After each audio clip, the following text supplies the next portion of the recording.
وقتی یا فوری خواہش ہوتی ہے جو انسان کے انکانشیس مائنڈ سے ابھرتی ہے اور یہ فوری تسکین چاہتی ہے. یہ پلیئر پرنسپل پہ چلتی ہے. یہ جو ہے امپلسز، جو ہیومن امپلسز ہیں، یہ بہت ہی غیر متوقع ہوتی ہیں اور بہت ہی انٹینس یعنی شدید ہوتے ہیں. یہ یوں ہی نہیں آتے بلکہ انکانشیس میں موجود جذبات اور خواہشات پر مبنی ہوتے ہیں. یعنی اگر آپ غصہ ہو جائیں گے تو آپ انٹینشنلی آپ چاہیں گے کہ جس بندے پہ آپ غصہ ہیں آپ اس کو تکلیف پہنچائیں.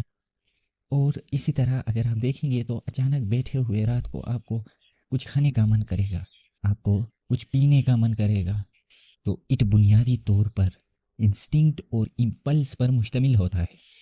اب بات کرتے ہیں ایگو کے بارے میں. ایگو کا بنیادی کام ریئلٹی پرنسپل پر عمل کرتے ہوئے ہمارے خواہشات اور معاشرتی اصولوں کے درمیان توازن قائم کرنا ہوتا ہے. یہ شخصیت کا وہ حصہ ہے جو اِڈ کی فوری خواہشات کو روک کر حقیقت کے مطابق فیصلہ کرتا ہے، جبکہ سپر ایگو اخلاقی معیار کو بھی مد نظر رکھتا ہے. ایگو اس بات کا فیصلہ کرتا ہے کہ کون سی خواہشات کو کیسے پورا کیا جائے تاکہ فرد کو گلٹ یا امبیرسمنٹ کا سامنا کرنا نہ پڑے. یہ عمل کانشیس مائنڈ میں ہوتا ہے، لیکن ایگو کا کچھ حصہ سب کانشیس اور انکانشیس میں بھی کام کرتا ہے، جہاں یہ پوشیدہ خواہشات اور خوف کو مینیج کرتا ہے. تو اسے ایک میڈیٹر کے طور پر مانا جاتا ہے between super ego and it. Ego جو ہے ان دونوں کو کنسٹرین کرنے کے لیے، اپنی مرضی کے مطابق چلانے کے لیے ویریس ڈیفنس میکینزم یوز کرتا ہے، یعنی ڈینائل، ریپریشن وغیرہ. ان کے بارے میں ہم آگے ڈیٹیل میں ڈسکس کریں گے. تو یہ سب کر کے یہ ہمارے اندرونی جو کنفلکٹس ہیں ان کو حل کرتا ہے یا پھر حل کرنے کی کوشش کرتا ہے تاکہ ہمارے خواہشات حقیقت پسندانہ اور معاشرتی طور پر قابل قبول طریقے سے پورے ہو سکیں. Third we have is super ego. Super ego اخلاقی اصول یعنی مورالٹی پرنسپل پر کام کرتا ہے. یہ ہمیں فیصلہ کرنے میں مدد دیتا ہے کہ کون سا عمل صحیح ہے اور کون سا غلط. یہ ہمارے بچپن میں جو پیرنٹس کی جانب سے دی جانے والی ریوارڈز اور پنشمنٹس ہیں ان کے رد عمل کے طور پر تشکیل پاتا ہے، اور پھر معاشرتی اور ثقافتی اقتدار کو بھی شامل کرتا ہے. سپر ایگو کو اگر ہم دیکھیں تو اس کے دو اہم حصے ہیں. کانسینٹ یعنی ضمیر جو غلط کاموں پر ہمیں گناہ اور شرمندگی کا احساس دلاتا ہے، اور دوسرا ہے آئیڈیل سیلف یعنی ہم خود کو کتنا آئیڈیل دیکھنا پسند کرتے ہیں. تو یہ چیز بھی سپر ایگو میں ہی آتا ہے جو ہمیں اچھے اور اخلاقی کام کرنے کی ترغیب دیتا ہے، ہمیں مجبور کرتا ہے. آسان الفاظ میں سپر ایگو جو ہے یہ ہمارے اندرونی مورل گائیڈنس ہے جو ہمیں بتاتی ہے کہ ہمیں کیا کرنا چاہیے اور کیا نہیں. یہ ہمارے اِڈ یعنی ہمارے جو بنیادی خواہشات ہیں ان کو قابو میں رکھتا ہے، اور ایگو کو یہ یقین دہانی کراتا ہے کہ ہم ایک سوسائٹی میں کن اخلاقی اصولوں کے مطابق عمل کریں. تو چونکہ ہم لوگوں نے اٹ ایگو اور سپر ایگو پر ڈیٹیل میں ڈسکشن کی، اب ایک ایگزامپل کے ساتھ اس پورے فلسفے کو یا پھر تھیوری کو ہم کنکلوڈ کرتے ہیں. فرض کریں کہ آپ کو اپنی پسندیدہ چیز فار ایگزامپل چاکلیٹ کھانے کا دل کر رہا ہے، لیکن آپ کو معلوم ہے کہ آپ کو اس وقت زیادہ میٹھا نہیں کھانا چاہیے کیونکہ یہ آپ کی صحت کے لیے نقصان دہ ہو سکتا ہے. اٹ فوراً آپ سے کہے گا کیوں نہ چاکلیٹ کھایا جائے، یہ بہت مزے کا ہوگا. سپر ایگو دوسری طرف آپ سے کہے گا کہ آپ کو کیک نہیں کھانا چاہیے کیونکہ یہ صحت کے لیے برا ہو سکتا ہے اور آپ کو اپنی صحت کا خیال بھی رکھنا چاہیے. لیکن ایگو چونکہ میڈیٹر ہے وہ ان دونوں کے بیچ میں فیصلہ کرے گا. ایگو حقیقت کو سامنے رکھتے ہوئے آپ سے کہے گا کہ ٹھیک ہے ابھی کھانا صحیح نہیں ہے لیکن آپ بعد میں ایک چھوٹا ٹکڑا کھا سکتے ہیں. یعنی آپ اگر ایک پیس آف چاکلیٹ کھا لیں گے تو آپ کی اٹ ایگو سپر ایگو تینوں بیلنس ہو جائیں گے. یہ کوئی ایلین چیزیں نہیں ہیں، یہ ہم سب کے اندر پروسیسز ہیں جو ہوتے رہتے ہیں. So these three are id ego super ego. تو یہ تھی کچھ باتیں regarding Freud and psychoanalysis. آج کی ویڈیو میں ہم نے تفصیل سے ڈسکس کیا کہ کس طرح انسانوں کی پرسنالٹیز مختلف خصوصیات کا مجموعہ ہوتی ہیں اور ان خصوصیات کے پیچھے کیا سائیکالوجیکل عوامل ہوتے ہیں. ہم نے دماغ کو 3 حصوں میں تقسیم کیا، کانشیس، انکانشیس، پری کانشیس، اور ان کے کام کرنے کے طریقے پر بات کی. اسی طرح ہم نے اٹ ایگو اور سپر ایگو کے کردار کو بھی سمجھا کہ یہ کس طرح ہمارے خواہشات اور اخلاقیات کو بیلنس میں رکھتے ہیں. چونکہ ویڈیو کافی لمبی ہو گئی ہے اس لیے ہم مزید جو موضوعات ہیں ان کو تفصیل سے نہیں ڈسکس کر سکے، جیسے کہ ڈیفینس میکینزم ہے جس کے اندر ریپریشن، ڈینائل، پروجیکشن اور بہت سارے میکینزم شامل ہیں. اس کے علاوہ اوڈیپس کمپلیکس ہوا، الیکٹرا کمپلیکس ہوا، فرائیڈین سلپ ہوگا، اور سائیکو انالیسس کے جو سائیکو سیکشول اسٹیجز ہیں یہ سب باقی ہیں. ان موضوعات کو ہم ایک الگ ویڈیو میں ڈسکس کریں گے. تو ہاں، تھینک یو فار واچنگ.